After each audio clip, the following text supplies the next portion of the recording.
Aaron lets out a low whistle as he and Luke follow me into the study room, examining our surroundings. Luke doesn't react, but I notice a glint of amusement in his eyes and a slight upward twist of his lips. Clearly a second-year student, he's been in these rooms before, and he's amused at our reactions. What are reactions? Look at this tiny, small room with a small bookcase in it? Nice place? I didn't expect library rooms to look so fancy and plain, dull and boring. They certainly didn't back at our high school, that's because it's a secondary school. We share a quick grin at the memory of the cramped, dusty old library rooms. No wonder it was so difficult to book a room. Speaking of which, Val, since you're working in the library, do you get any privileges, say, in booking these rooms? He eyes me with an expectant look, and I can only laugh helplessly, throwing my hands up in the air. I don't know, I've only been working here since August. I'm not sure if I get any privileges or not. I mean, probably not, because you'd be firmly taking the piss at some point, wouldn't you? I'll try and ask. Pulling out a chair, I fall into the seat with a loud exhale of exhaustion. I give myself one heartbeat to close my eyes and rest before straightening, regarding my groupmates with a hopefully bright smile. Every time you have to think, is my smile bright enough? It's never bright enough. You look slightly damp and wet. Alright, so fill me in first. What did I miss? Nothing. We wanted to wait for you before we began our discussion. Okay. Oh. Pleased, I give him a nod of gratitude. Thanks, I'm sorry about the delay. We can start any time now. At some point during my brief conversation with Aaron, Luke has already retrieved his notebook from his pocket and resumed scribbling in it after grabbing a seat for himself. As though feeling my expectant stir burning a hole in the crown of his head, Luke lowers his pen and flips his notebook closed. Flips, you mean, not... He flip his notebook. Sorta going into broken English there. Yes, please begin whenever. Right, where did we leave off a few days ago? A few days ago? Have you guys considered the ideas I suggested? Which one do you prefer? Right, so we've jumped into the future within a week, with almost no warning. I pull out my laptop from my backpack and flip it open. That is the correct use of the word flip. Opening the document Aaron emailed over to me yesterday. Aaron, this is just horrible. Horrible. God, what you do in your own private time has no business... Let's just not even go there. I was going to say something horrible. I make a face at all the... I make a face at all the unfamiliar scientific terms. I wasn't joking when she said it's bad at science. Well, I was thinking maybe we could choose to do the project on the origins of the human race, the evolution theory maybe. It seems like it would be the easiest out of all the topics, especially since we can compare it with the religious view. Yeah, fucking... What's that? Hive of bees! Yes, let me poke it with a stick. In fact, no, that's not enough poking. Fetch me a large branch. I want to smash it and completely wreck it. The philosophical and religious reasons of the human evolution. Jesus Christ, could you pick a more controversial topic? Are you sure? I have a feeling a lot of groups will be doing the same topic, and it will be harder to stand out if we want that A. I suppose we can try and go deeper into the subject and explore the more complicated parts. I mean, we could probably not only talk about Darwinian evolution, but also discuss a bit about intelligent design theory, and I can only give him a blank stare, blinking as he continues on for a long minute, spouting nothing but jargon that even I can't wrap. I can't even wrap my mind around. Are you kidding me? Oh yeah, let's go into the complicated parts like intelligent design theory. Sorry, at some point you stop being bad at science and you go to being fucking stupid. I mean, that's hardly complicated, is it? It's like, well, I want to get to difficult maths right here. 2 plus x equals 5. What is x? Like, come on now. Like, that's not... You lost us at complicated... He doesn't know either. Oh my god, he's in a group with two absolute fucking dummies. Aaron breaks off with an apologetic smile, but I can't help but chuckle. Well, at least one of us knows what we're doing. I'm sorry, I'll try to explain it again in a clearer way that's easier to understand. No, please don't, it's fine. I can hardly bite back a smile at Luke's hasty reply. It's clear he's not eager for a repeat of Aaron's scientific explanations. Intelligent design theory. Wow. Well, Aaron, first, do you think we should go with this topic? I know you said it might not be a good first choice because it will be undoubtedly popular. Well, we don't appear to understand it, so we need to sort of figure out what his idea is first. Oh, my hair, as per always, looks awful. He frowns, pondering my question for a moment. I don't know, it's not something I would personally choose, but is doable as well, of course. We continue discussing about various aspects of the project, debating about the advantages and disadvantages of each topic. As expected, Luke rarely speaks, more of an observer than a participant, and when he does chime in, he usually says something surprisingly insightful. Right. He's one of these that only talks when he has something to say, but actually means that, doesn't use that as an excuse for not talking a lot. Okay. It's clear Aaron's respect for Luke has grown enormously from the way he's clapping Luke on the back warmly as he stands up to leave at the end of our meeting. No, it's called camaraderie. You sort of need it in a group project. You can't hate each other. Good work today, everyone. Thank you. That was quite fun, was it? Really? What's it like being in the room with two, complete shitters? This isn't a case of me being, it's like a ChrisTenarium pretending he knows about stuff. It's like basic stuff that you should know, probably, if you're in college by now. It's really hard not to know. Well, fun wasn't quite the word I'd use to describe the project, but you're right, it was a good discussion. Thank you. You two are brilliant, and I have to do nothing as a result of it. To my surprise, Aaron actually blushes at my compliment, and he stammers through his response. Of course he does. I didn't really do anything. You came up with really good ideas yourself. Remember, there's two whole closed consonants in that would actually generate a stammer. It's amazing. Anyways, I should probably run. See you tomorrow, Val. See you, little. Oh, he's so clever. He practically trips over his feet as he scurries away towards the exit, leaving Luke and I staring bemusedly after him. You're right, that was like a normal human interaction. Actually, no, that's just not how that works, like...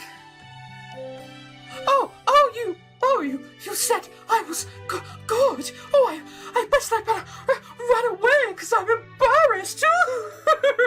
Like, come on now.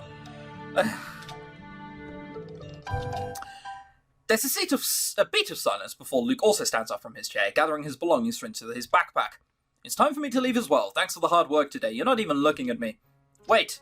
The word tumbles out of my mouth before the thought even forms clearly in my mind. Luke peeks at me from behind his messy hair, falling into his eyes with a questioning look. Yes, I'll walk with you. His hands pause in their motions for a moment before he shrugs and slings his backpack across his shoulder. Sure, why not? Why the deep piano music? 2 high school students are going to walk back to their homes together. It's not that particularly dramatic.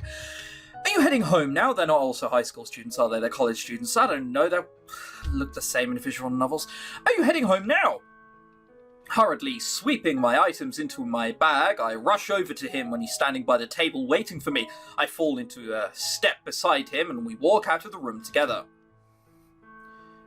No, I still have something to do first. What about you? Yeah, I don't have any classes for the evening, so I'll just head home now. So you live off campus? Are you from around here? No, I just share a rented apartment with a friend nearby. Right, I live in the dorms instead to save money. Good? It probably wasn't a good idea, to be honest. With all the people around all day, it's much harder to ignore all the strings floating everywhere. I'll probably end up with migraines every week. Still, this is the most affordable choice. Instead of pretending he doesn't know what I'm referring to my surprise, Luke simply frowns without a word. I open my mouth to ask him the questions burning in my mind, but he beats me to speaking first. His voice a soft murmur. Try to keep your eyes on the ground when you are walking past busy areas on campus. You probably already know that, but I find that it helps. Now, obviously, the plot dictates that he must be able to see the strings. So that was always going to happen. But guessing someone could because of the way someone once looked at you and got a bit freaked out when you asked them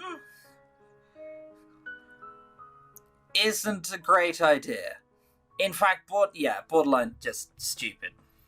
Oh, right, no, we skipped a line there. My footsteps slow for a second in my shock at Luke's open admission to the secret we share. He continues to walk on ahead, and I stumble after him, excitement bubbling up in my chest. So you admitted you can see the strings after all.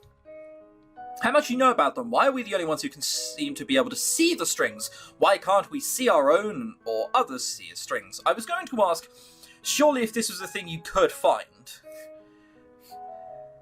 then you'd have more people across the world saying they could.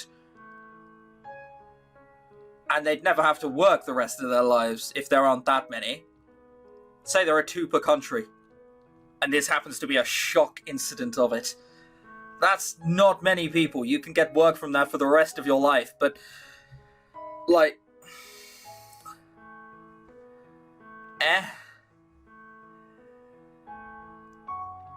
Oh, right, no, okay. Okay, I was trying to think why, if there were people who could see them, and presumably we're not the only 2 in the world, why haven't more people come out? It's because if you did, they'd say you're crazy. Okay, don't worry, I've got to it. The questions spill out of my mouth one by one, but Luke keeps his gaze firmly ahead without a hint of acknowledgement that he heard me.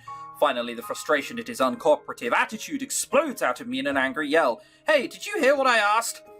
You're the first person I've met who's like me, you know. Could just ask, couldn't you? Do you know how difficult it has been all these years, unable to talk to anyone about what I can see, unable to ask anyone what is going on? The least you can do is answer me and tell me what you know. Luke also stops walking, and he turns to look at me fully. There's a strange pain in his blazing eyes that almost make me stumble a step back. Why do you even want to know? Why do I want to know? That's a question he needs answering, apparently. That can't be that hard of a question to answer, can it? Sorry, I've just been unknowledgeable the whole of my life, and I haven't really known, but I'm fine with not knowing anything. If you're smart, you'll learn to just ignore their presence and pretend you can see nothing out of the ordinary. Trust me, it's better that way. What do you mean by that, huh? He once had someone who died. You could see it already, or he knew someone, and they died when they were so close to being with the one they loved. You can see that's the fucking way it's going. I don't believe that if we can see the red strings of fate, there must be a reason. Luke simply shakes his head and pushes down the exit doors, walking away from me without another glance backwards. He's swallowed up by the crowd in an instant. What crowd? But the memory of the burning emotion in his eyes refuses to leave my mind for a long, long time after we part. I keep my eyes firmly on the screen of my laptop in front of me, refusing to give in to the urge to peek at Luke, who's sitting on the opposite side of the table. Well, he's looking rather questioningly at you. There you are, I did it for you, Valerie. The silence between us drags on, and the tension is so thick that it could be cut with a knife. Where in the world is Aaron? He's late. I didn't peg a straight-A nerd like him for someone who would be late to a project meeting. How dare he leave me alone with a Luke like this? I haven't spoken to Luke since the last time we met at the library for a group meeting. And it's clear the conversation is still at the front of our minds from the way we are avoiding each other's eyes like the plague.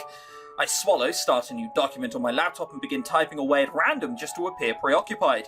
Slowly, my random typing turns into something more meaningful. I find myself opening a document containing my travel plans. I begin adding more notes to my file. I can't wait until I can stop this planning and just hop on a plane to travel to Asia to look for him. I forgot about that plan completely. The fact that we were going to fly across the world because our string was really faded, so they must be really far away. Like, come on now. For the 1000th time, I find myself wondering what he looks like, what my soulmate looks like, for which country he's in. He must be far away if my string is so faint that it's practically invisible to my eyes, right? No. Maybe it goes up the more, the higher your bond is with them. I don't fucking know. I'm sorry I'm late. I'm here now. Have you been waiting for long? Yes, hours. Hey, Aaron. Jerking out of my thoughts, I slam my laptop shut reflexively and look up to see a panting Aaron sliding into a chair at the table. Aaron, there you are. You're almost half an hour late. Where have you been? Let me guess. Talking to a girl or something? Sorry, but wait, listen. First, I have something very important to tell you. Sorry, bad Zelda flashbacks. I narrow my eyes at him as he practically vibrates in his seat from excitement and pulls something out of his pocket to show me. We got invited to Irene's birthday party this weekend. Can you believe that? Woo! Maybe I'd give a fuck if I knew who Irene was. What? Great, we get to go to her party. Who? Oh, okay, good, so we're not supposed to know. Aaron looks positively horrified at my question. The junior fashion major, beautiful strawberry blonde hair. You mean she's ginger? That's what you mean when you say strawberry blonde, don't you? Saying strawberry blonde makes it worse. And the clearest sea blue eyes. She's like one of the most popular girls here. Oh, her.